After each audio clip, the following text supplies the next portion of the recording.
It's better to let go of a potential good deal than to get entangled in a bad one. Why?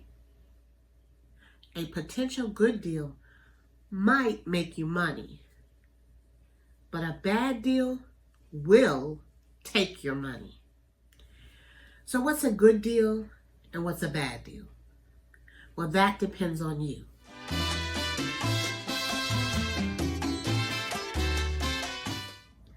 When you are evaluating properties, whether it's a good deal or a bad deal, you have to take into consideration your situation, your resources, your time, your family, and your goals. What are your goals? So your total situation. That determines whether it's a good deal or a bad deal. So on my second investment property, the second one that I purchased, I took the information to an advisor. He was really a hard money lender, and I was looking to get prices, and so I took this to him to see if he would fund the deal. He ran the numbers, and he came back to me and said, this is a bad deal. You don't want this deal. What you want to do is just let this deal go, let your earnest money deposit go out, wholesale some houses, get enough cash so that you can go and buy a real deal. Well, I weighed his advice and determined, no, I'm not going to do that. This deal looks good for me in my situation. So I think I'm going to do this deal. And I did. I went through with this deal. And it turned out to be a very good deal. One of the best deals that I've done. And I still have it to this day at the time of this recording. That turned out to be a good deal for me. Not for him, but for me.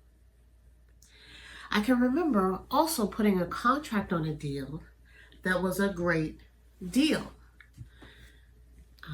It was a purchase. Of course, we're buy and hold. So it was a purchase that I needed to fix up before renting it. Well, when I talked to my trusted contractor, he was like, I don't know about this deal. The repairs that you want to make to get the rents that you want, I'm not sure about this. I was sure. He wasn't. But I trusted him because I'm not a contractor. I trusted him, so we decided, me and my partner decided to get out of that deal. So that was a great deal. That's an example of a great deal that I said no to. That would not have been good for me and my situation and the resources that I had, my contract. I wasn't about to go behind his back and get another contractor because he was trusted and he had proven himself.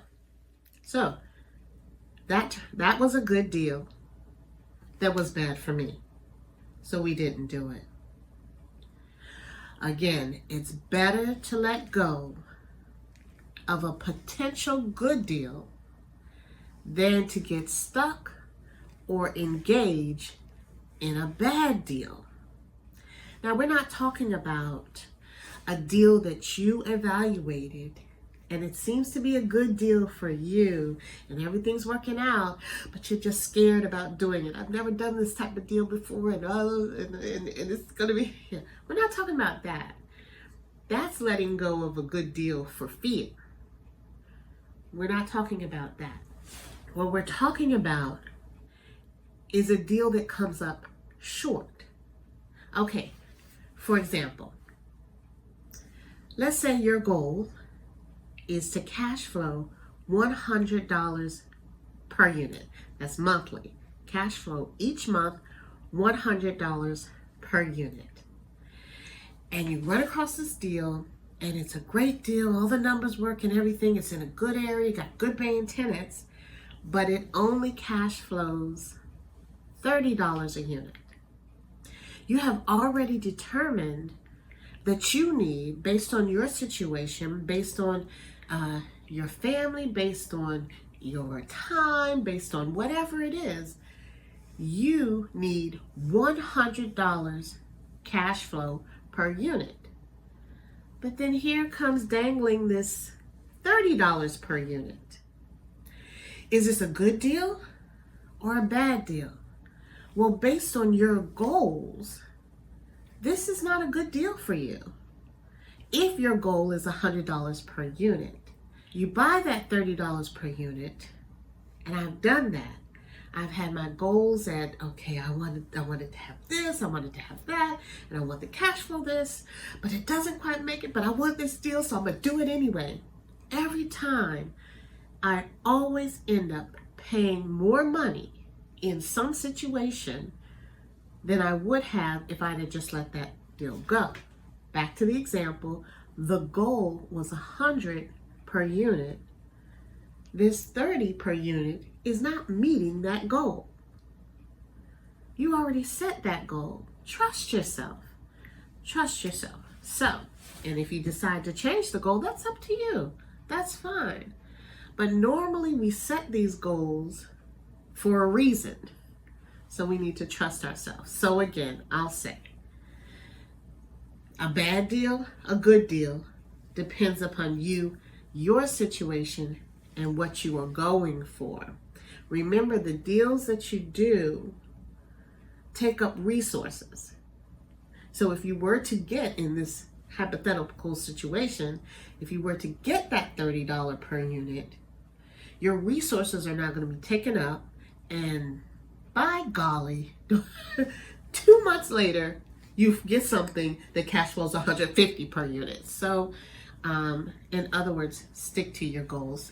And remember, it's better to let go of a good deal than to entangle yourself in a bad deal. I hope this helps. Like and subscribe, and put in the comments below, what is a good deal for you? What are your goals?